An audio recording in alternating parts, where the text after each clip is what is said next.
Good morning, everyone.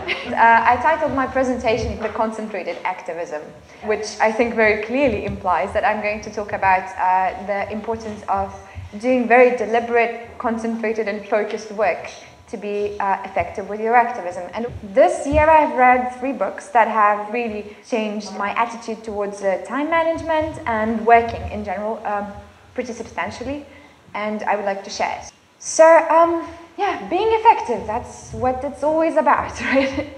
I assume that if you're here, you want to be effective with your activism. So let's see this equation here, which is time times effort equals effect, which means essentially reaching the biggest possible impact or effect in the shortest possible time with a relatively smallest possible effort.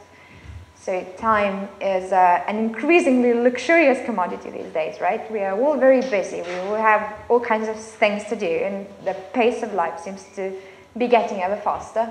So that means we have little time, and it's unlikely that we'll ever have more of it. So that means if we don't have more time, then we need to devote more effort while using that time to get the same effect.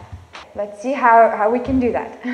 I'll start with the idea of Cal Newport, and he says that 2 core abilities for thriving in the new economy are the ability to quickly master hard things, that mean learning something difficult faster and faster, and the ability to produce at an elite level in terms of both quality and speed. Well, I don't know about elite here, that's the quote, but let's say that it's important to be able to do something both better and faster at the same time than most other people, right? That's what makes us good professionals. So when Cal Newport was writing this, he thought about profession, someone's work and career. But I think that, well, as activists, even though we are mostly volunteers, still we cannot afford to be anything but professional because, well, animal exploiters certainly are, and they are very serious about what they are doing. So I think that we need to think about our volunteering and activism in terms of career, profession. So yeah, that applies to us too. To be a really good volunteer, to be a good activist, you need to be able to learn new things quickly and be able to produce large quantities of work while not really devoting lots and lots of time to it, right? Because mostly we need to study or work on the side of our activism too. Basically, the idea is that the technique or the type of work that helps us do huge loads of work in kind of concise time is deep work. What is deep work? Deep work can refer to 2 things, that is the manner of working or the types of tasks, or the combination of 2. So the manner of working that is deep is just as simple as it sounds. It's like a very focused kind of work. When you don't get distracted, you don't go and check your email while you're focusing on a difficult problem. You just, it's the type of work when you focus entirely on one task and you just keep focusing on it and stretching your mind to the limit, even if it's being very, very difficult for you, until you actually figure it out. When you go in depth of one subject rather than superficially touch upon many tasks and go wider but with less depth. And the types of tasks that require deep work are the tasks where you really need to be alone and focus on what you're doing, like writing an article or editing a complicated article for your colleague, or, I don't know, editing a video, or putting together an elaborate PowerPoint presentation, which has been a pretty deep work for me. So effort is actually intensity of focus. When really putting effort into something means literally just focusing your attention fully on it when you work with it. And that helps us produce higher quality results with less time spent on the problem, if we don't just jump from one task to the other, right?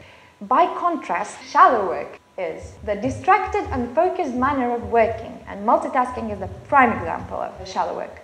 I'm not saying that shallow work is not important, but it helps you achieve the most important goals in your life less than deep work does.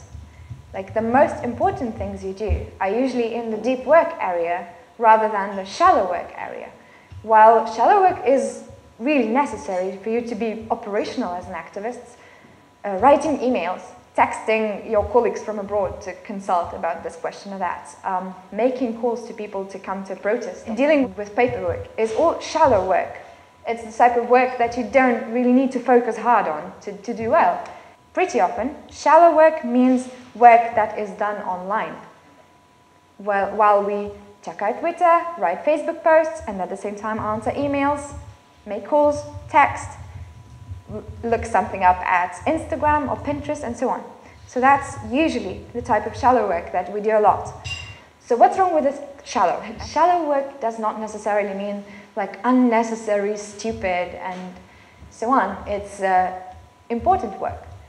But the problem is that usually we perform shallow tasks while on the internet, and it changes our brain in the way that it's increasingly more difficult to actually focus on something and do very deep and quality work, which is difficult. We start to kind of resent challenges where we have to work very hard, where we have to employ our brain, stretch our mind to the limit, and really try hard, because we get so much used to the tasks that are shallow and can be performed while distracted. And it's not just a habit, it's actually physically in our brain.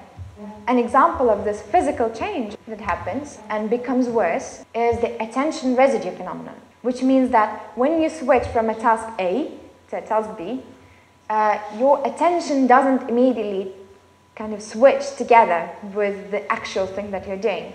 So, for example, you've been editing a text and then you got an email or you got a notification on Facebook and you looked that up. And then you try to put your mind back on the task that you were dealing with in the first place. But your mind doesn't really go back that fast. It's just kind of part of your attention is still staying with the internet, let's say Facebook feed that you've just scrolled or your email that you've just read. So it's kind of, you are physically unable to actually focus your attention fully on a task when you keep switching between tasks. And that's just psychological and neurological reality. And what's worse is that you actually get a longer attention residue, which switches more slowly, if you don't finish the task before you switch to another. So just imagine that if you want to be efficient in switching between tasks, you want to first finish one task and then quickly switch to another, right? If you do all the emailing that you need to do and then switch on something and work on, say, Facebook completely, your attention residue is not that bad. Another problem with shallow work is less understanding of the bigger picture and the meaning. So I just wanted to tell about one study, which is a good example, I think. When in an American study, there were two groups of people, and in the first stage of the study, they were both groups were made just do a simple puzzle with forms, kind of shapes and colors. And they were also wearing headsets, and there was this beeping, irregular beeping sound in the background. So when the two groups were told to ignore the beeping and just focus on the puzzle, they were very efficient in completing it, and then they could answer questions about what they did afterwards. They could explain what the meaning of the puzzle was and what they were doing, and kind of answer pretty complex questions about it. But then one group, on the second part, when they were given another puzzle, one group was told to also count the number of the beeps while they do the puzzle. And both groups completed the puzzle all right, they both did well, but the group that was told to not ignore the beeping couldn't answer too many questions about what they did, because they either forgot or could not really see the meaning of the task, the wider meaning of what they were doing. So that means that if we multitask, it might seem like an efficient way of doing things, but you might lose the grip of the bigger picture, and you might see less actual meaning of what you do. And why this happens is because our brain has a quality that is called neuroplasticity. So that means that the type of work we practice more often becomes easier for us. And the type of work we don't do becomes ever harder, because the connections between neurons, right, the electronic transmissions kind of fade away, and the connections in certain parts of the brain just kind of weaken as we don't use them. So it's a physical thing, right? Apparently not only physical practice, but also mental practice, and even the way we think can physically alter our brain. And our brain changes in the way that supports the actions that we continue to repeat and do daily. So that means that it's good news, because that means you can actually alter your physical brain by focusing on different ways of doing things, and you can actually stick to new habits and learn them if you have a little willpower. But then the bad news is that the habits that you don't practice will die off. So basically, after completing university, losing the ability to produce deep work can weaken substantially. So the secret to outstanding results in activism is basically do as little shallow work to still be operational. I'm not encouraging ignoring very important emails, but sometimes there are emails that you don't really need to answer that quickly, or answer at all if that's really relevant. And do just as much deep work as you can. Just focus on the really important tasks while ignoring the less important ones. So say, if your main goal is to actually make a chain of stores go cage-free, right? Give up caged eggs. Then maybe you don't need to chat to the new volunteers that really want to join your organization all that much. Maybe that's shallow work that you need to do as little as possible and as concisely as possible, kind of contain it in, say, 1 hour a day, right? While you focus more on the deep work. And deep work can also be thinking, not just working, or as in writing or producing something. Maybe you just want to take a walk and think really deeply and with really a lot of concentration on the strategic plan until you work out the best way how to persuade this chain of stores to go cage-free, right? And that's what you could be doing instead of wasting your time on the internet, doing all the tasks that seem very important while you do them, but don't really contribute much to the main thing that you want to do. 4 hours of deep work a day is like the limit of a very trained human. You cannot really do more than that. And I'm not meaning 4 hours in one chunk. You need to take a break, or maybe 2 breaks in that time. So if you manage to do 2 hours of deep work a day, every weekday, say, or even 2 days a week, that's already good. That's what you want to do. You might ask if deep work is all that good and great and beneficial for us, why is it not encouraged? Why are we expected to be online, to use Trello, Pomelo, Instagram, Pinterest, Twitter, Facebook, and whatnot, and Snapchat, and everything else that we use in our activism and in our working life, in our careers? Why is it like such an important thing for us and our careers if deep work seems to be more necessary? So there are several answers to that. It's the path of least resistance, because it's easier to resort to very easy, shallow tasks and be very busy with them, rather than focus on something difficult that is going to blow your mind until you find the actual answer to the problem, right? Also, we live in a society where internet is the ever-present god of work, right? So basically anything that's new is perceived as good. It's newer, it's better, it's progress, we need to do it, we need to use it. But I encourage you to be very skeptical about new technologies and really think whether they really help you with your work.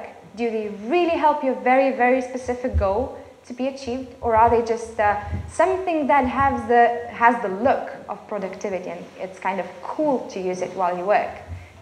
Also, deep work demands self-reliance. That means you need to think for yourself and find a goal that's really important for you.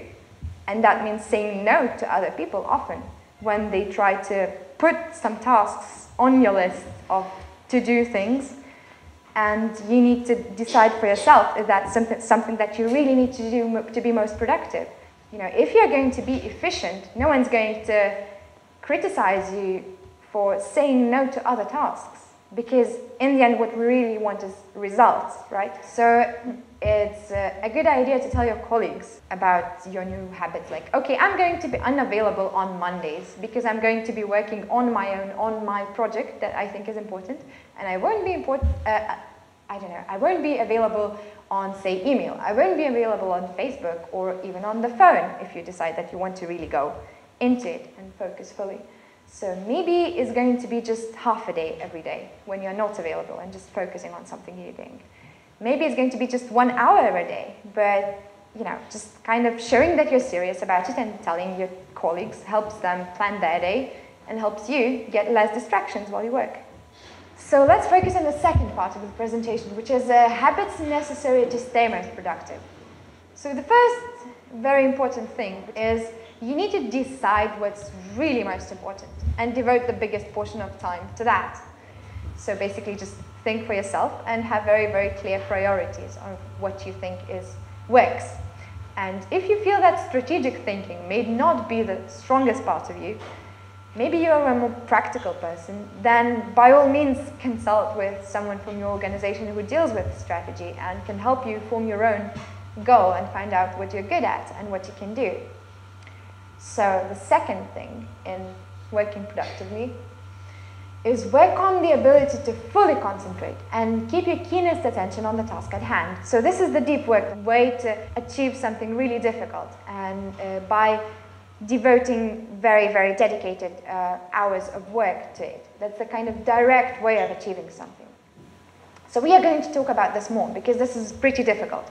So the third one is do not turn away from something difficult or challenging and try stretching your mind to the limit. That means that, okay, the first hours you devote to deep work are going to be really difficult, and you'll have the really strong urge to go and make a cup of coffee for yourself and maybe just one text message to your friend, and then you focus back on it. Don't do it. Just stay focused. Try to stay focused, and remember that if you think about something, for example, if it's not something that you need to write, but for example, something that you need to think about, then beware your own mind, because it's going to run in the loops. It's going to repeat meaningless things to you. It's going to stick on some part without really making progress. So you really need to be very conscious about the process of your mind, right? If you're thinking about something. I'm not lying, this is going to be very, very difficult, but it's really worthwhile, because you don't want to live with your shallow brain that only superficially touches upon many things. You probably want to develop this habit of being able to actually go in depth on difficult problems and getting very, very good at what you do. So that means that you just need to make yourself stick to one task, even if it's very unsuccessful the first couple of times. But just stay at least 1 hour focused on something that you want to do. 1 hour is too long? Well, make it half an hour, but be sure to be deliberate about how much time you're going to devote to it. Anyway, the bottom line, just stay with the difficult things. I know it's difficult, but that's the point. And the fourth habit that supports this very productive way of life is rest. Be idle and be lazy sometimes, which means adequate amounts of time and rest add to your productivity. There's been a lot of research that shows that there's a lot of unconscious thinking going on. So if we focus a problem to ourselves, like very, very clearly, if we give a name to the problem or a task that we need to do, and we're looking for ways to do it, and then we just go rest and not really think about it anymore after giving it some thought, it's going to be much, much better than just focusing on it for several days, and not finding the answer. You need to wind down. There's going to be this unconscious thought process that's going to help you come up with the best solution. So you really, really need to rest. You need to schedule your rest. Sometimes you need to rest in the way of getting distracted, maybe turning on the Facebook that I've been going so negatively on about. Also, resting without going online is very vital. You just, need some exercise, some fresh air, some contact with the actual reality, not through your screen, Maybe you want to go and have one day off, or at least half a day off, with your phone switched off and your laptop stowed away in the deepest cupboard, So that's also an important part of rest. So scheduling your life in the way that you get enough time to rest. For example, making a rule, such as, I'm not going to work after 6 p.m. ever. It's a good rule. It adds to your productivity. It's totally okay. So the ability to fully concentrate and stay deep. How do we do it? How do we make our brains, how do we rewire our brains in the way that helps us actually focus on things and stay focused and work on it hard, right? So schedule your time with precision, which means try planning every minute of your day and stick to it for a while as an experiment. And if you feel that you're falling behind that schedule, that something's not going as planned because you have something else coming up, maybe you just need to reschedule it. There's no need to, throw everything away and say, oh, this didn't work, I'm never going to schedule my time again, because it's just not how it works. Yes, that's not how life works, but you can always reschedule. Like, if you feel like you've been, like, this seems like not the day where you can push any deep work in because there's something of an emergency coming up and you need to deal with that, that's fine. Just make a new schedule. Schedule your deep work for tomorrow. It's better to actually change your schedule several times a day than not have any schedule at all. It's also very good to schedule in a way where you allow for emergencies and allow for something unexpected to happen. Like, okay, you schedule your day and you use all the hours in the day, but there's also a blank 2 hours that you are not really sure what you're going to do with them yet, but probably something will come up and probably something will fill those 2 hours, right? So that's a clever way of scheduling. Just try. I just really want to kind of push this forward and make you all really do it, not just listen to it and think like, oh yeah, it's a good idea. It's like, I really, really want you to actually try it, whatever you do. Like, even if you're going to schedule your, I don't know, leisure time, if you're going on holiday, just try as an experiment to schedule your day, even if it's a leisure day, right? And stick to it. Just find out what works for yourself, but just see in the real life how this scheduling actually works and how it feels, and then you can see where the majority of your time actually goes while you don't really notice what you do. The second feels not very enticing, right? Embrace boredom. That sounds totally wrong. So that means that sometimes you need to be bored. Sometimes you just need to learn to stay with the boring thing that you're doing, or maybe just stay with your own thoughts while you're standing in line instead of resorting immediately to your smartphone and doing something online. So this is mostly dealing with time online, right? Because internet is interactive, repetitive, visual, and very, very addictive. So it's basically the most brain-changing thing ever invented. One of the good ways to go about it is decide when you are going to be online. That means not just chaotically going online 30 times a day, but just scheduling. Like, okay, so this is like from 9 to 11 this morning, I'm going to stay online mostly. Then from, say, 11 to 12, I'm going to totally be offline and just focus on deep work, or maybe rest or do whatever, but without going online. And then again, I'm kind of going to be online until 2 p.m. if someone needs me online, and so on. So kind of, you can also do that in half an hour periods, right? That's also good. And you just stick to it. Even if you need to Google something, you postpone it until your time of going online is on. And I'm telling you, honestly, I had this, you have an enormous need to go online for whatever reason. So yeah, sometimes you'll feel bored. You'll feel fed up with this task that you're trying to do and focus on. That's the way it goes. Motivation is overrated and you need to make a habit of it. Motivation and the inspiration fairy is not always going to shine down on you. So if you decide that you'll do the work that really matters, it is really important, only when you feel like it, the good chances that you'll never do. But when you make a habit of doing the work, whatever, even if you don't feel like it, just do it every day or maybe every second day, whatever your schedule is, you'll eventually start feeling like it because your brain will go accustomed to the way that you work. It will actually be very productive. Okay, so the third thing is build up rituals for immersion, which is try developing procedures that would become a habit and help you immerse yourself in work. So sometimes you need some sort of a marker, like I said, Katja, give me a go. So you need a kind of a marker to tell yourself, to tell your body, to tell your brain and yourself basically that you are going to now focus deeply on something, on one task ahead of you, right? So you want to have something that distinguishes this shallow time from your working time. And that could be any ritual you find meaningful and helpful. For example, you are going to give yourself a cue that, okay, this is when my body gets into this kind of a mode where I work very deeply. When I make this particular coffee in this particular cup and drink it, and then it's like my go sign. That means that I'm starting my deep work with this coffee drinking ritual, right? Maybe it's going to be a short walk around the room. Maybe it's going to be like just tidying your desk and clearing everything away from it and just leaving the sole thing that you need to do your deep work with, be that your laptop or your notebook or, I don't know, your camera or whatever. So that rituals help us stick to habits. When we have rituals, our brain starts to associate those cues, those hints we give our body and our brain with deep work. So that means your brain goes like, okay, this cup of coffee, right, okay, I'm getting into this deep thought mode, right? So it makes things easier. Act on the lead measures. That means the most suitable type of work for achieving your specific goal. That deals with measures that you can control.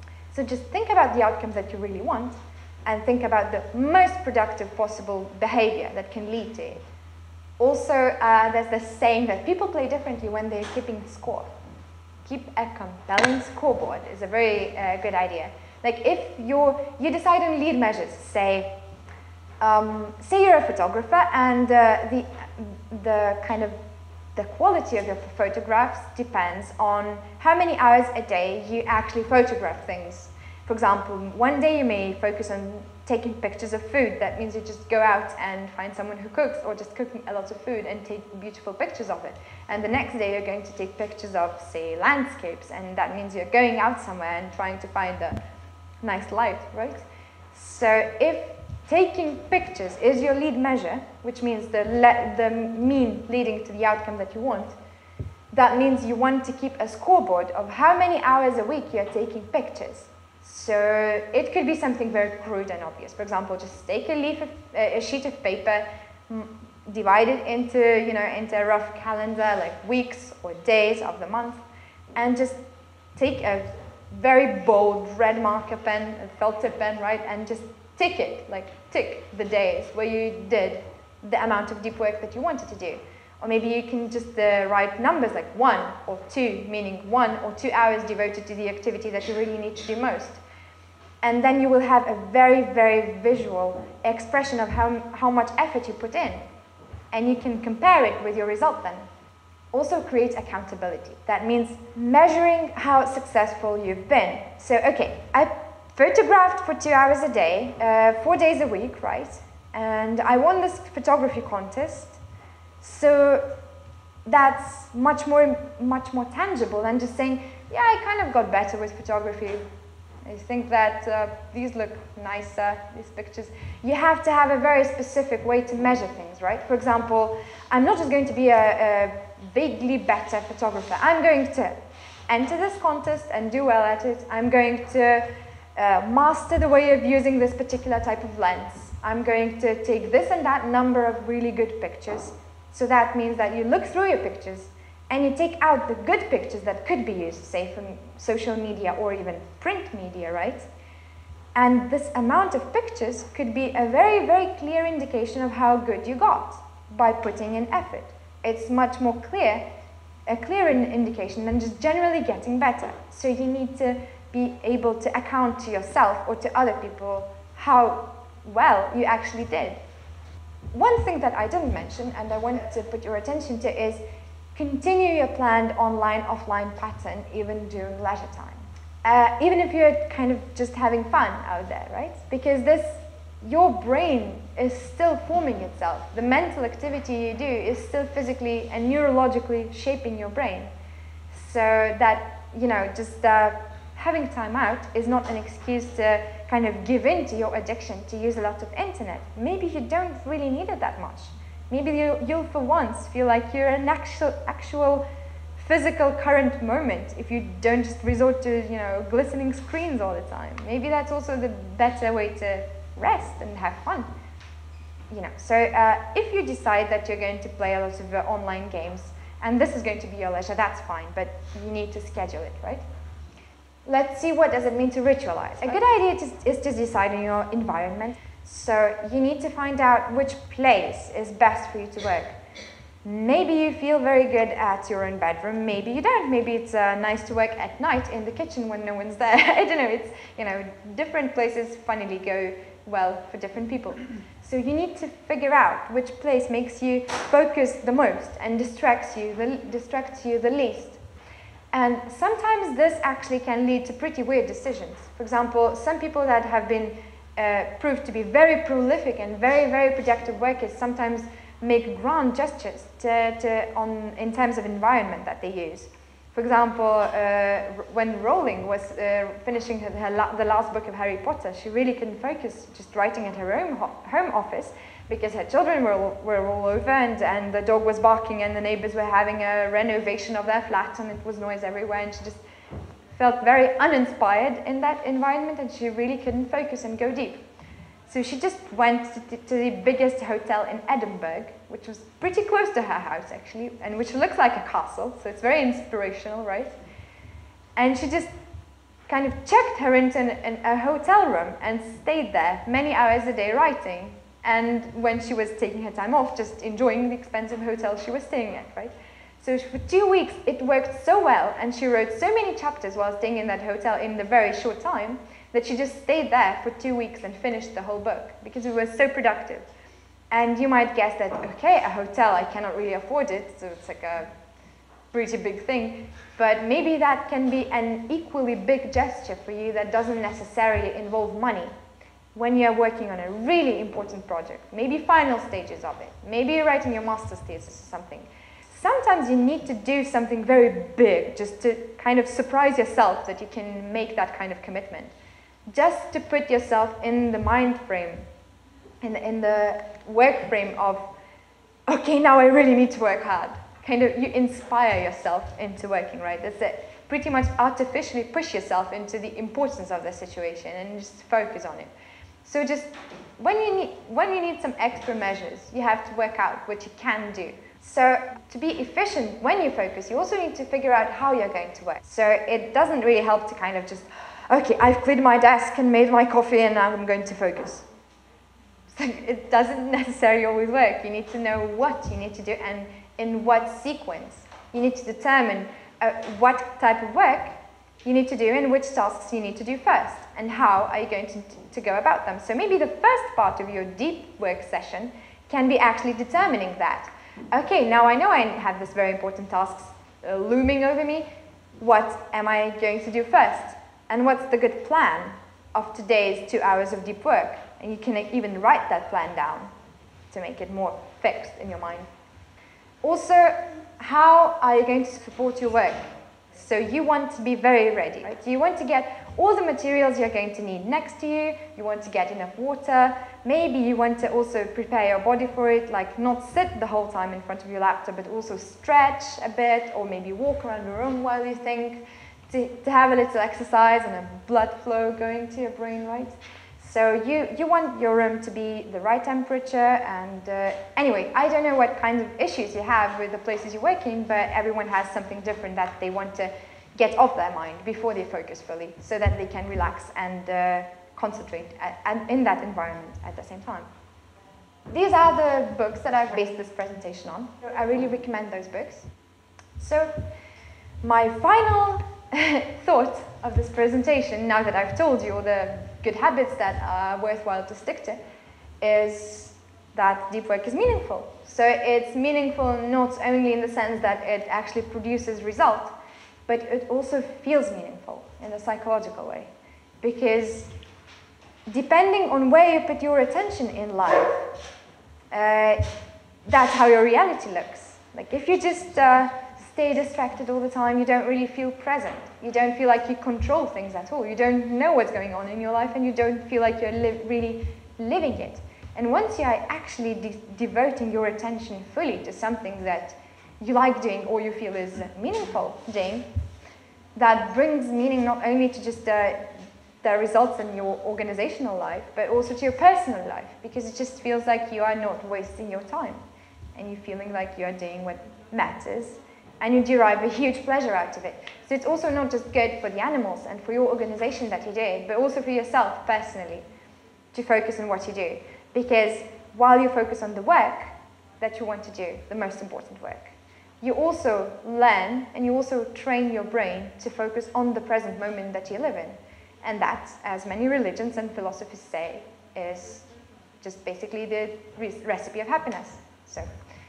And yeah, thank you for listening. I hope you apply this in your work.